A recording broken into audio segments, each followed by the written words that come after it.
Hello and welcome back to the channel. Now in this video we're going to be migrating 4 extensions from Manifest version 2 to Manifest version 3 based on a video I've made before. I'll put a link to that in the description if you want to take a look about how to actually build these extensions. But most of these are quite straightforward, so the main things would be around changing the Manifest version and updating the pop-up to be using action rather than browser action. But this goes into a little bit more detail around a few things that you want to look out for when migrating your extensions. Also, a quick mention of my my new course, which is still available for pre-order, which is basically all of this information throughout all of my videos, but put together in a more organized and sort of concise way to make it easier to follow, so you can build extensions and a lot of things around that as well. But there's more information on that in the description if you want to pre-order. But anyway, let's jump into the video now, starting with the first extension. So let's take a look at the first one here, which is the word of the day extension. So I have all of the starting files here. So here's the word of the day. And if we have a look at this, we can see, well, first we don't really need this file. We have this script here, the tab, a manifest file, and then we have the main sort of content here. So what we're going to do is start by going to the manifest and actually going through the changes we need to make. So the first thing that we'll see straight away is we have a background page which we can't use, and we have our manifest version. So let's start by changing the manifest version to version 3. We're going to change our background to a service worker, this to actually be a script rather than like an HTML page. So we're going to change this here.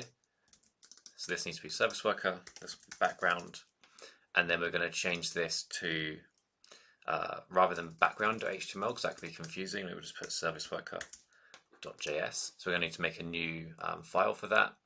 The other thing we can look at as well is when we're going about migrating this, we can take a look.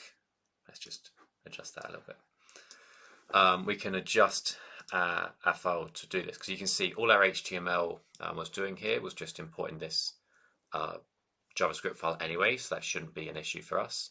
So we're just going to go ahead and rename this file to that new file we had, and we can go ahead and delete this like that.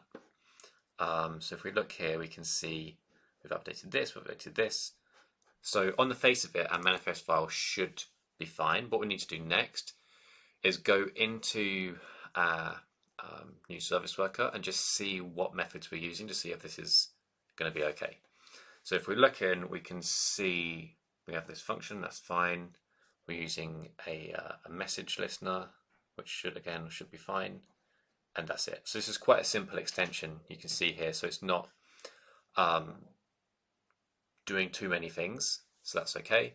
That actually reminds me, one thing we're doing here with our API call is we're still waiting for this. This obviously isn't the actual API key, but we have this placeholder content here, which you'll just replace and remove that. So this now looks like it should be fine. Let's just check the new tab. So that's just here, and then we have this message where we're going to do that. So let's go ahead and run this now and see if we get any errors. So here is our extension we've added in. Let's just give it a refresh. So if we open a new tab, we can see it says this page was changed. That's fine, we're going to keep it. So if we refresh our page, we can see that's working and it's using manifest version 3. So that was quite a simple change for this one. So that's good, we've updated that. I'll share all the completed code for this in the description as well. So that's this one done. So the next one is epic mode pop out and background page. So this is an extension that will play music in the background. Is that right? Yeah, so this is similar to the video I made, the previous video I made around we're going to need to use an off-screen document to actually pass a message through to our service worker to create a off-screen document and then play the audio there, because we can't use a background page. So if we go into this one now, so this one here, epic mode, and let's take a look at the manifest. So first we're going to change manifest version 2 to 3, and then we're going to take a look at this one. So Here, the other change we need to make is we're using browser action for the pop out. That's just changed now to be action. So again, not a massive change. So if we save this, and also we're going to change this now to be a service worker, we're going to remove this. And then we need to do a similar thing here. But if we look at this background page, we can see we have this audio element just there, which will be a problem. So what we're going to do instead is create a new file, which is called offscreen.html, and then we'll move both of these into there, like this. We can get rid of our background.html now, so let's delete that. So then what we're going to do is go back to our manifest, just take another look. So we can see here we don't need this as our service worker, so we're going to do exactly what we did last time and create a new service worker file, which we'll come back to, if I can spell. So let's go back into here. So that'll be service worker.js. So now this will run, but it won't actually play the music. So if we just go into here, we can see that we have a few things that we'll need to adjust.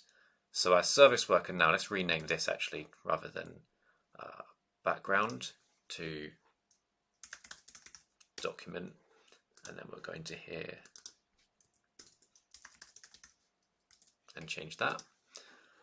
So let's just see what we have. So we have our service worker, and we have our document. So what this is basically doing is listening for messages and then playing or pausing based on the message that was passed in. So if we look at the pop out, you can see that's what it's trying to do. This is going to send a message in here. So based on the video we did last time, you can see all we basically need to do is register that off-screen document and go from there. So to do that, we're going to go back into our manifest, and we need to add a permission like this, and we just want to use the permission off screen. So this gives us access, like we saw, to actually use the off-screen documents. So then what we need to do is we can go into our service worker, and we're going to use essentially exactly the same function that I used in my last video here to create an off-screen element. So as soon as we have this here, we're just going to call it at the bottom to create off-screen. So what we have now is, as soon as extension is created, we're going to be basically building our off-screen document. So let's go ahead and test this first and see what we have, see if we're getting any errors, so we can see how we're working with our off-screen document. So you can see here this matches up the same. We're just going to be creating an off-screen document here. If we already have one, I'm just going to exit out. And then, as we mentioned before, the other video goes into a little bit more detail about this. These are different types of reasons you can use an off-screen document. So again, let's test this now and see what happens when we run it. Okay, so we can see we have one error here, which is based on the permission. Well, actually, that's why we have that. I put permission rather than permissions, which is something I see happen quite a lot. So anyway, we'll put that in there. We're going to clear all these errors. We're going to refresh. So what we can see here is that we're running this in the, what version of Chrome have we got here? We're in version 108. So if we were to open Canary and try it there, let's see what we get. So first we're going to check what version we're in. So we're in 111 here. Okay, so here we can see our extension has been added. If we go up here, we can find it. Let's pin it. And then if we pick a track, so what we need to do is add a listener in our actual service worker that can forward our messages along. So we're going to do exactly the same thing that we did in that previous video. If you haven't seen it, I'll put a link in the description. But this is how the off-screen documents work, and like we just saw there, it's only in Chrome Canary. So it's not a feature that's fully supported just yet, which is why Chrome have delayed the rollout of Manifest version 3. So as we can see, this is our service worker, and we're basically just going to, where have we got it? See our document just here. We're basically going to add a listener and put that in here. So when these events are called, we're going to just send another message in to our off-screen document. So we're going to basically call these like service worker play track, service worker pause track, and then this will send a message back to our off-screen document. So if we go into our pop-out, we're going to change this again like we just saw, service worker, but in here we're just going to, instead of putting this just there, this is going to then send a message to our off-screen document. So that'll be like that. And this one, what's this, pause? Yeah.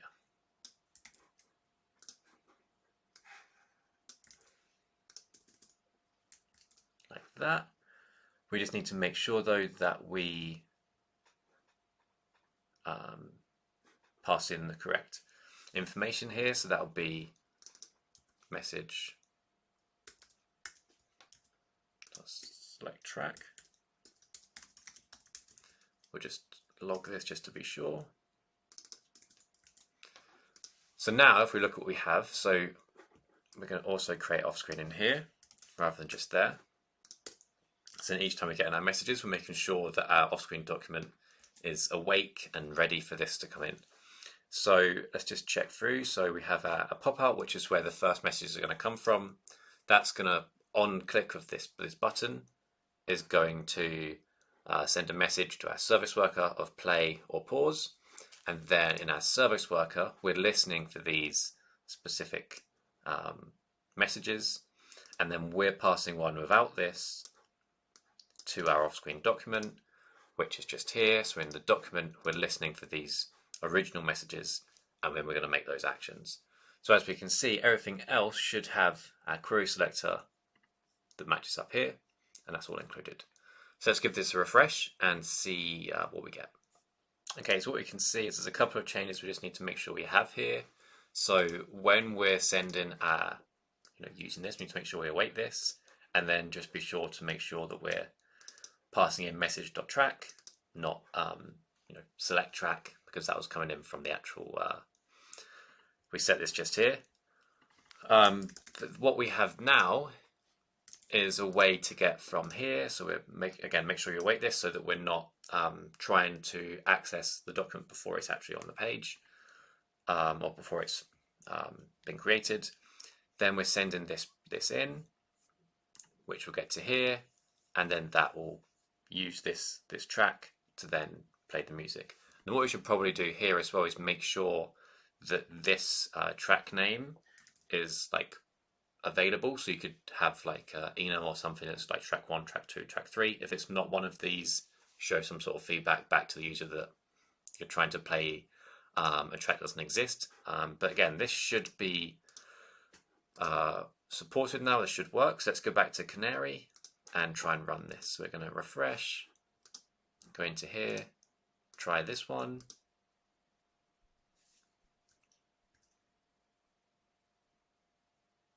I can't hear it. Oh, there we go. I don't know if you can hear that through here, but that's playing now. If we pause, it's pausing it. If we change the track, yeah, that one's playing. And then the first one, yeah, so that's playing. And if we close it, it's still able to play as we browse. And it's not going to be impacted between this because it's all in that off-screen document rather than actually in the pop-up itself. But we can pause it and get straight in. So that is the changes needed for Epic mode. So if we go back out of Canary now, so the next extension is this to-do list here. So again, with this one, I'm thinking there's going to be too many changes here. So if we look at the code we have already, you can see there's only 3 files. So I would say, looking at this, all we really need to change is version 2 to version 3, browser action to action. Just have a quick scan through here, check that we're not using any methods that have changed. This seems fine, this seems fine. Now again, we should probably update this to use Chrome storage rather than local storage, which is probably, I shouldn't have used that. That's what shows when you try and create extensions just in one go on that video. But yeah, I'd recommend changing that, or even linking it up to a database. That could be a good follow-up video for this one, actually. But yeah, so that seems to be all we'd need to change here. So let's try and run it and see what we get. So here it is. Doesn't look like there's any errors. We're going to go over here, pin it, open it. So let's add an item. Okay, so we do have an error, so that's something we can look at. So cannot read properties null of push. So that sounds like the actual array doesn't exist, which is probably because we're using local storage here. So let's update this to work. So the first we need to do if we want to use Chrome storage now in manifest version 3 is we need to add the storage permission. So we're going to go into permissions, add storage. There we go. And now we're going to go over to here. So down here where we actually do this, we're going to say instead, so we're commenting this out actually so we can see what it was before. We're going to say item storage. So use the same exact name.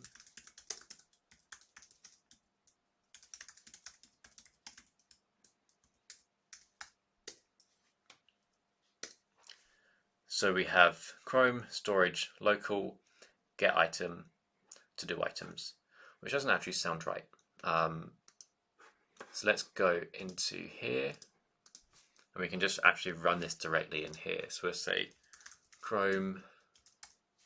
What we need to do first though actually is comment this out.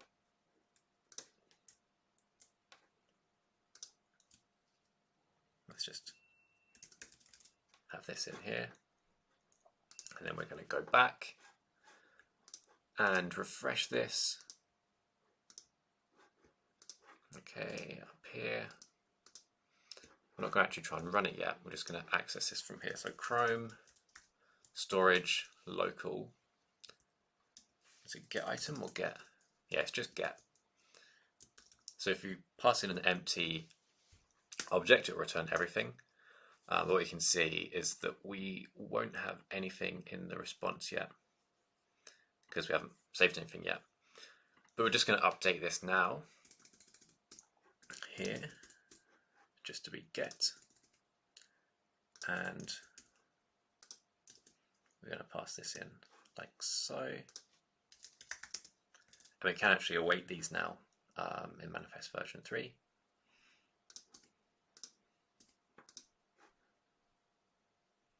We're just going to have this as a sync function. So what we're going to do first is just check that this is returning the right format. So what we'll find to begin with is this will be empty because obviously we haven't run this before. So we need to make sure that we can handle whatever the format is empty. So we'll probably do something like item storage, and then actually have to keep it as a string if we're passing it. Like that, so it's going to convert it into an empty array. But let's, we've saved that, haven't we? So let's go back here and refresh, inspect, and then as we were doing before, we're just going to move this across so we can see what is happening. So as we go back to the console and we create a new item, record a video, save. Okay, so we can see that our object here is not valid JSON. Okay, yeah, so we have to access this inside the element here. So you can see that's empty. So in this part here, we're just going to call it, we'll call this storage. That will be what we need. Now if we go to save items, So we'll test that again in a second. But let's just connect this all together. So if we go down to the save function, which I'm guessing is down here, I probably should have actually gone through and read this first.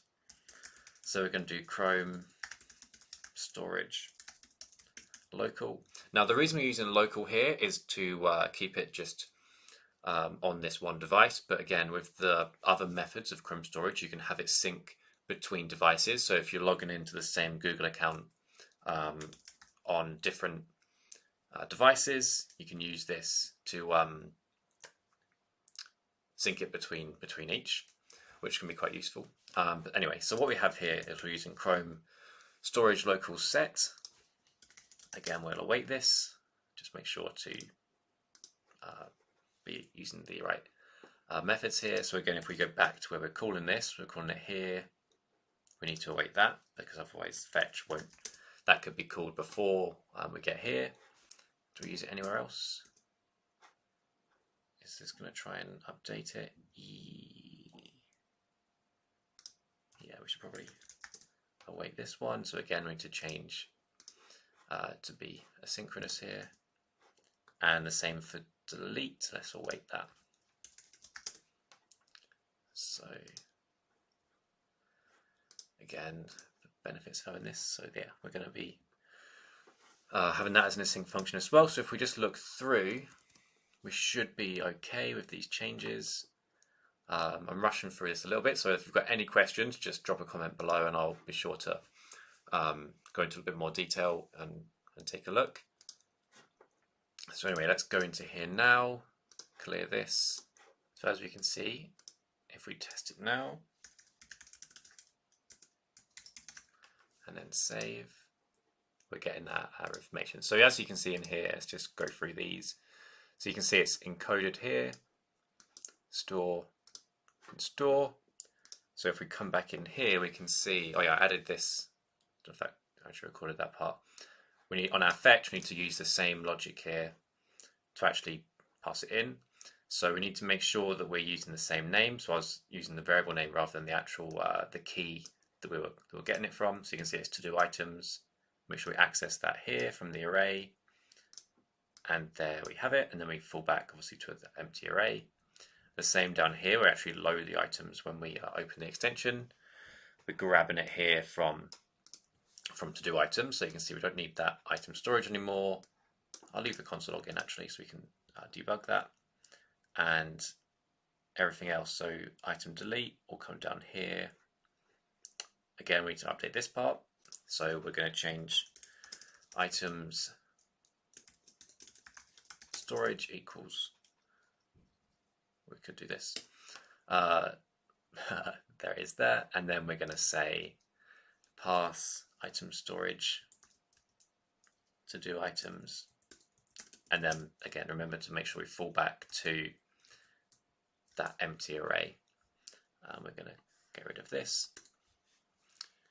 We also have it down here as well. So let's just recopy this. Can we do that? Yeah. So we're going to recopy this bit and pass that here.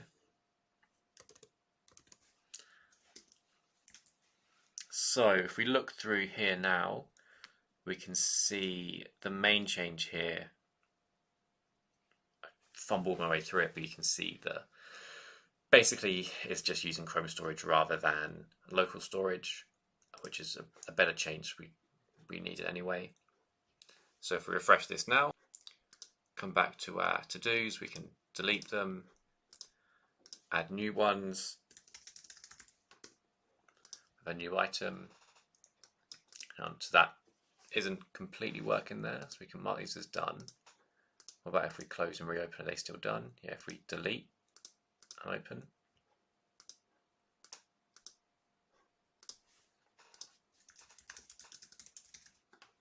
That looked like a bit of a bug there. So if we close, come back. Oh no, okay. Testing. Done. Delete.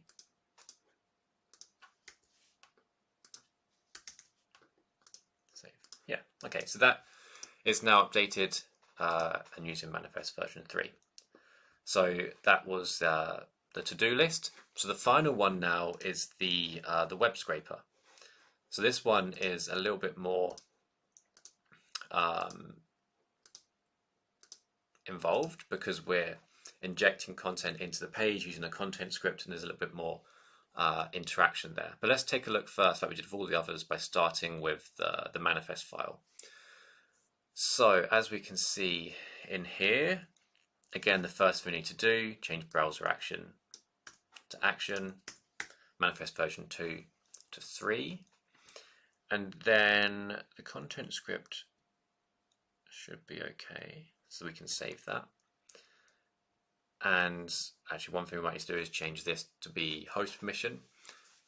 Another thing I'd say, because we're using the all URLs permission here, it's fine if we're testing locally, but ideally we'd want to add some type of onboarding, so we're not requesting such a strong permission as soon as the user's installing the extension, because we can't, in manifest version 3, we can't guarantee that that will actually be provided. They might not have been asked for that, so we want to make sure that we actually ask and request for the all URLs permission from a user action or something like that.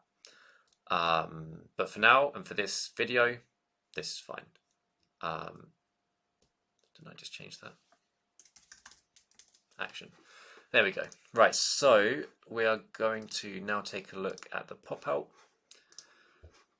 which has a few different things going on in here. But that looks okay. I can't actually remember writing this. Okay, so if we're looking through a message, that's okay.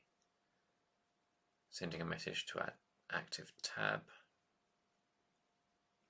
So with this, we might actually be able to switch to just using the active tab permission, because we're only really using this once the user has clicked onto that tab. So I don't think we need the content script other than once we've opened the pop-up or the pop-out. But we're going to keep that the same for now. So let's first do what we did with the others and run it and see if any more changes are needed. But like I say, with this one, I'd definitely recommend adding some type of onboarding to actually get that all URLs permission from a user action first. Okay, so here is our extension. We can see straight away permission all URLs is unknown or the URL is malformed. So the first we need to do is go in here and change this from permissions to host permissions, like that. So now we're going to go back and refresh. Okay, so that's the error's gone from there now. So we're going to go to my trusty site that I always use, change what extension we have pinned. I'm going to unpin. Okay, so what we're going to do to test this is open up not going to work. Open up our DevTools down here, get our console open up the scraper. We want to also inspect the actual pop-up itself. So that can go just there. Give us a little bit of room. Okay. So now we're going to go into here and we can see that we can click different elements. We can enter values and so on. So we're going to say wait 100 milliseconds. And then we're going to add a command to click. Let's click this button here. So that's this link. So is there any other elements that have this? Okay, they all have this. So let's just try that first one.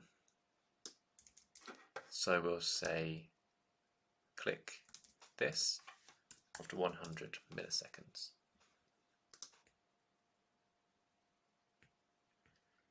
So you can see this is not a valid query selector.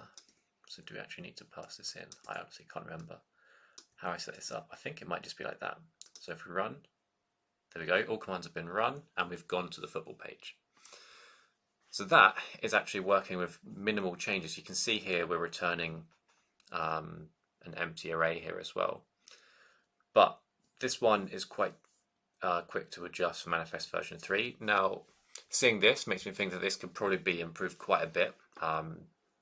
It's quite confusing when we have this in here, which probably have different options that you can select, and different placeholder information based on the type of option you're selecting here. So if we wanted to save the value from that same command, if we run that now, let's see, no inner text, wait, that's a link. I think this one might need to be like a button, or like one of these. So if we were to use this as a example query, and if we just put in, let's say it's input, enter value, try that,